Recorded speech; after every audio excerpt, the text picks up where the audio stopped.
రసాయన శాస్త్రానికి సంబంధించి ముగ్గురు శాస్త్రవేత్తలకు నోబెల్ పురస్కారం లభించింది.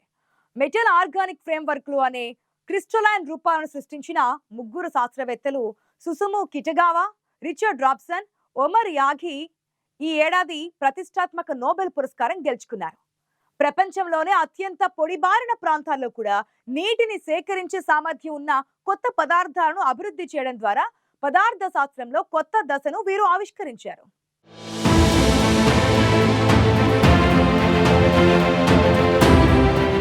స్వీడన్లోని royal Swedish academy of sciences బుధవారం స్టాక్ హోల్మ్లో కెమిస్ట్రీ విభాగంలో నోబెల్ పురస్కారాన్ని ప్రకటించింది. క్యోటో యూనివర్సిటీకి చెందిన సుసుము కిటగావా, మెల్బోర్న్ యూనివర్సిటీకి చెందిన రిచర్డ్ రాబ్సన్, కాలిఫోర్నియా యూనివర్సిటీ బెర్క్లీకి చెందిన ఒమర్ మాఘీ మెటల్ ఆర్గానిక్ ఫ్రేమ్వర్క్లు ఆవిష్కరించారు.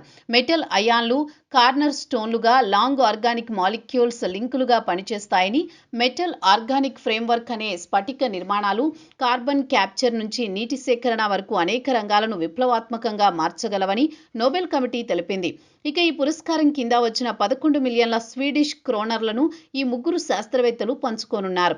మెటల్ ఆర్గానిక్ ఫ్రేమ్వర్క్లు మాలిక్యులర్ ఆర్కిటెక్చర్లో కొత్త రూపమని, ఇవి పోరస్ మెటీరియల్లు, మాలిక్యూల్స్ ఫ్లో చేసే క్యావిటీలు కలిగి ఉన్నాయని నోబెల్ కమిటీ చైర్మన్ హైనర్ లింక్ అన్నారు. కిటగావా, రాబ్సన్, యాఘీ పరిశోధనలు 1989 నుంచి మొదలయ్యాయి.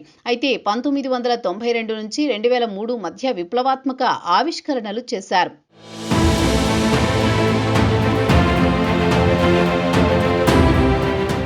మెటల్ ఆర్గానిక్ ఫ్రేమ్వర్క్స్ అనేవి లోహ అయాన్లు, ఆర్గానిక్ మాలిక్యూల్స్తో ఏర్పడిన స్ఫటిక నిర్మాణాలు. ఇవి అనేక అంతర్గత ఖాళీలను కలిగి ఉంటాయి. దాంతో వాయువులు లేదా ద్రవాలు లోపల ప్రవేశించి నిల్వ చేయడం లేదా విడుదల చేయడం సాధ్యపడుతుంది. ఈ ఆవిష్కరణను నోబెల్ కమిటీ కొత్త తరహా మాలిక్యులర్ ఆర్కిటెక్చర్గా పేర్కొంది. ఈ సాంకేతికతతో ఎడారుల్లో గాలిలో నుంచి నీటిని సేకరించడం, పరిశ్రమల ఉద్గారాల నుంచి కార్బన్ డయాక్సైడ్ను అట్రాక్ట్ చేయడం, స్వచ్ఛమైన శక్తి కోసం హైడ్రోజన్ నిల్వ చేయడం వంటి అనేక అవకాశాలు లభిస్తాయి. 1980ల చివర్లో రాబ్సన్ మెల్బోర్న్ విశ్వవిద్యాలయంలో రసాయన శాస్త్రం బోధన కోసం స్ఫటిక నమూనాలు తయారు చేస్తుండగా అంతర్గత ఖాళీలు కలిగిన డైమండ్లా కనిపించే ఎంఓఎఫ్లను సృష్టించవచ్చని ఆలోచించారు. అయితే 1989లో ఆయన చేసిన పరిశోధనలో కాపర్ అయాన్లను ప్రత్యేకంగా రూపొందించిన 4 ఆర్మ్డ్ మాలిక్యూళ్లతో కలిపి భారీ అంతర్గత గుహలతో కూడిన ఎంఓఎఫ్లను సృష్టించవచ్చని నిరూపించారు. ఇక ఒమర్ యాఘీ రెటిక్యులర్ కెమిస్ట్రీ అనే పదాన్ని అందించారు. ఆయన బృందం అభివృద్ధి చేసిన మెటల్ ఆర్గానిక్ ఫ్రేమ్వర్క్స్ ఎంఓఎఫ్ ఆధారిత పరికరాలు కేవలం సూర్యరశ్మి ఉపయోగించి ఎడారి గాలిలోంచి నీటిని సేకరించడం సాధ్యమని చూపించాయి.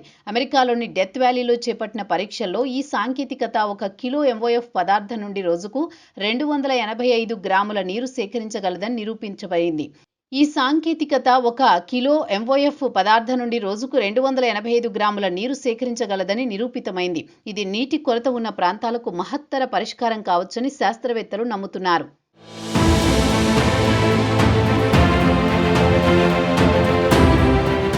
మెటల్ ఆర్గానిక్ ఫ్రేమ్వర్క్లు క్రిస్టలైన్ రూపాల్లో ఉంటాయి. మెటల్ అయాన్లు కార్నర్ స్టోన్లుగా, ఆర్గానిక్ మాలిక్యూల్స్ లింకర్లుగా పనిచేస్తాయి. ఇవి హైలీ పోరస్ మాలిక్యూల్స్ ఫ్లో చేసే పెద్ద క్యావిటీలు కలిగి ఉన్నాయి. ఇక 1989లో రాబ్సన్ కాపర్ అయాన్లు 4 ఆర్మ్డ్ మాలిక్యూల్స్తో డైమండ్ షేప్లో ఎంఓఎఫ్ సృష్టించారు. అయితే ఇవి స్థిరంగా, దృఢంగా లేకపోవడం, అంతేకాక క్యావిటీలు కలిసిపోయాయి.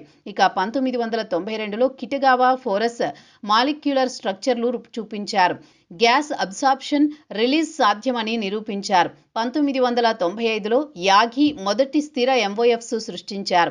2003 నాటికి యాఘీ రేషనల్ డిజైన్ ప్రిన్సిపల్స్ ఇంట్రడ్యూస్ చేశారు. ఎంఓఎఫ్ 5 అనే క్లాసిక్ ఎంఓఎఫ్ను ఆయన రూపొందించారు. ప్రస్తుతం ప్రపంచవ్యాప్తంగా ఎంఓఎఫ్ మార్కెట్ సంవత్సరానికి సుమారు 30% వేగంతో పెరుగుతోంది.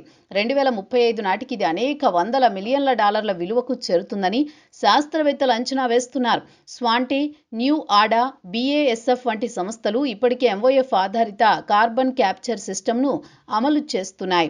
స్వాంటేకు చెందిన CALF20 టెక్నాలజీ ప్రస్తుతం సిమెంట్ కర్మాగార ఉద్గారాల నుండి రోజుకు సుమారు 1 టన్ను CO2ను ఎక్స్ట్రాక్ట్ చేస్తోంది.